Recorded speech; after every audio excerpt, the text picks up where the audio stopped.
Video games are made for the main purpose of entertaining yourself and having fun. But sometimes those same games can make you lose your mind. This kid's like just blatantly in the stream. From teammates making you question your game's matchmaking, to the game mechanics making you want to pull your hair out, these are 33 things in video games that piss you off. Oh, and don't forget to comment below what pisses you off in video games. Valorant has a decent selection of guns that allow you to vary in the way you play. But no matter how you change your playstyle, nothing can save you from the torment that is this game's bullet registration. Imagine this. You swing someone with a sheriff thinking, this guy's fucked. And you watch as your bullet grazes them and you die instead. Hi, welcome to Close Call Cuts, where your style is our close call. What can I do for you? Can I just get a little off the top? Sure thing. Wow, thanks. Do you have any ibuprofen? I got a headache. Although, the bullet registration certainly isn't the worst thing in Valorant. If you ever once press the Q button, you will be met with what Valorant has determined to be your teammates, and let me tell you, they are the worst. Your randomized selection of walking ult orbs include, but are not limited to, the ecouples. Call me mommy. Who's your mom? Baby, Feels good, doesn't it? I am. Call me your mother. The throwers. Back like I never left. The I miss her accounts. Who's next?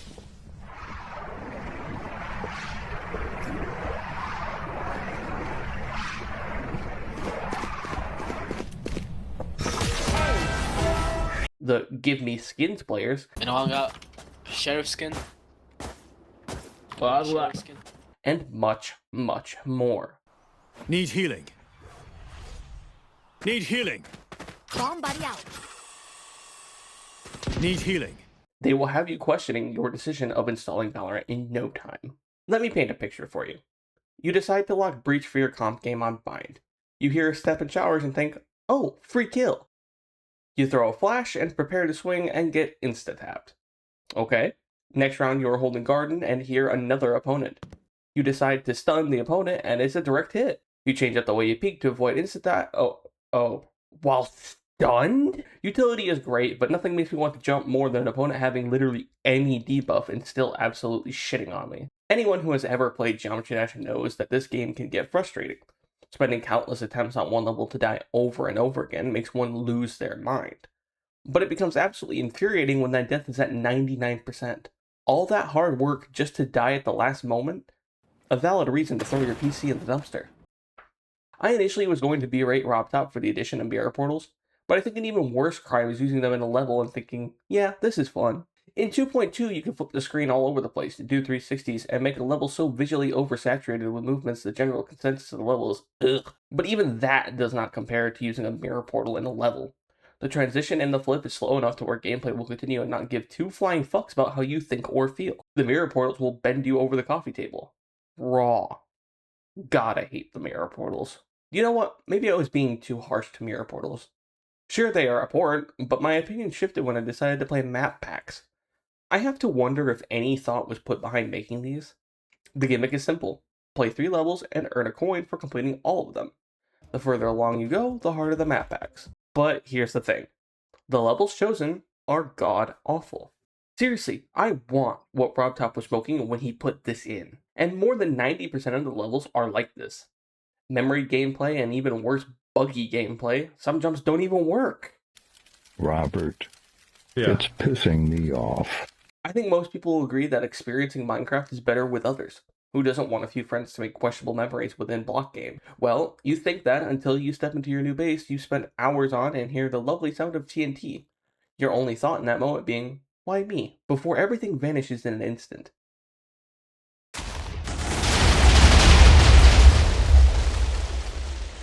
Then you hear it. The comment that sends you over the edge. It's just a prank, bro. Come here, you little shit. Testificates, villagers, are a staple of any Minecraft player's journey through the game. It's likely you saw them when you were stealing anything and everything they ever owned and leaving them to contemplate their life choices. You progress in the game and realize you need enchants fast, so you hit up the old reliable Reddit and find that the fastest way to get books is slavery. You set up your line of soon-to-be godlike villager trades and get... What the fuck is this? The villager starts as he proceeds to give you the worst trades known to mankind as pure rage bait. Arbitrary difficulty. Every game has it. Setting random rules and restrictions to make a normal game literal hell to play. Some people find it fun. Masochist. And those that do, play hardcore. They log in for another day of grinding hardcore, they hit up the caves in search of diamonds, and fortune falls upon them. Little do they know, it's a trap. And just like that, it's all gone. Anyone that has ever played 7 Days to Die for any given amount of time has experienced the infinity +1 reach these goddamn zombies have. They put Minecraft Skywars hackers to shame. You think you are a good distance out of their reach, and they pull an Elastigirl and grab your ass from Narnia. Fucking zombies. I'm starting to think Duck Hunt had it right by having you shoot down all those birds, because the zombie birds are a blight in 7 Days to Die. You could be doing literally anything, and if you took even a fraction of a hit point of damage, they will swarm you till the end of time. And even worse is if you have nothing to stop them on Horde Night, you will end up spending more time looking up than at the zombies rushing the hell out of your base, which can end poorly. Oh, do I have some words for this asshole. He's the first trader you get, and meeting him makes you think, wow, what did I do to him? Given that he is the starter trader, he has the worst things you could possibly buy off of him, and then he has the gall to berate you for not wanting any of it? I knew you were a cheap motherfucker. The only reason I ever set up base around his shop is so that every night I can run around and shoot every zombie. This asshole will not know what good sleep is, ever. Everyone's first ever experience with Subnautica's vehicles is the Seamoth. Fast, reliable, and even more so, durable as fuck. But did you know that the train can get hungry and its favorite food just so happens to be all the vehicles you work so hard to get? No? Well, witness firsthand the bullshittery that can occur.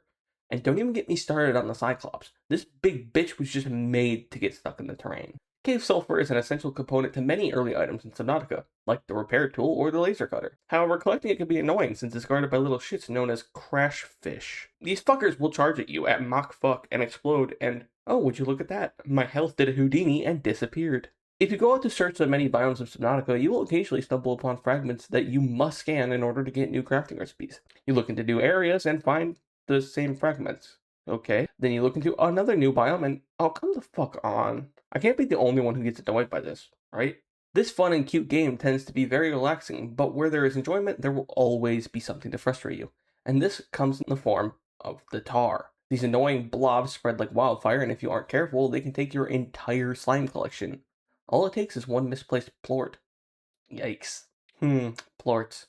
Slime Rancher's very own currency produced by our bouncing buddies. Depending on the slime, they can make you rich, but unfortunately, they can drop in value.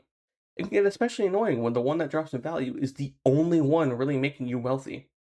Just goes to show variety matters. But what's truly annoying, more than tars and price drops? Pink slimes.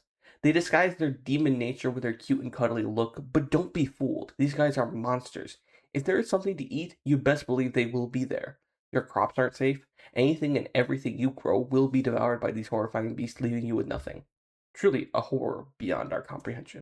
Terraria is known for its many NPCs that help the player progress the game in different ways, and while I could dunk on the easiest piece of shit to dunk on, fucking Angler, I am going to actually talk about an NPC people will want to interact with, the Goblin Tinkerer.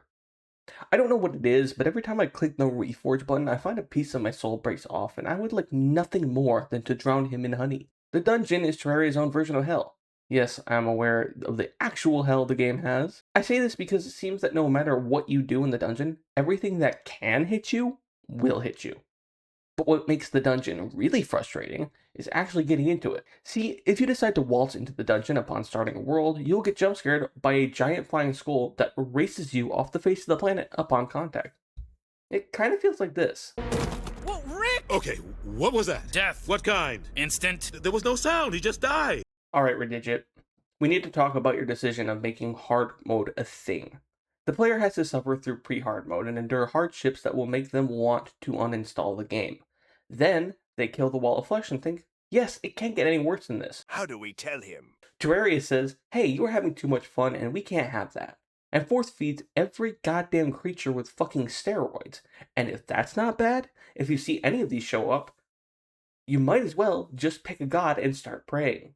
Picture this. You come home from a long day of work and say, man, how much do I hate myself? And decide to boot up Rust.